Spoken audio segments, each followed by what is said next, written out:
జీవితంలో గొప్ప కార్యమును జరిగించినటువంటి శుభవార్త, మా బ్రతుకుల్లో పరిశుద్ధంగా జీవించడానికి ఉపయోగపడినటువంటి శుభవార్త.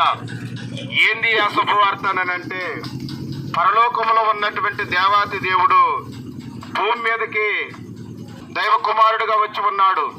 రావటం వల్ల ఏం జరిగింది?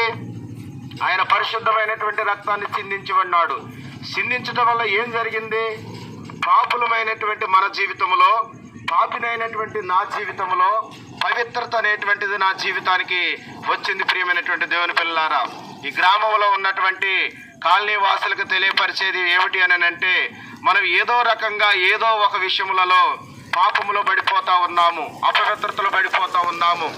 కనుక మన జీవితంలో మనము దాన్ని ఏ రీతిగా మనము శుద్ధీకరించుకోగలుగుతామనంటే, ఏ రీతిగా పవిత్రపరచుకోగలుగుతామని అంటే, అది నజరేయుడైనటువంటి యేసుక్రీస్తు వారి యొక్క రక్తం ద్వారా మాత్రమే.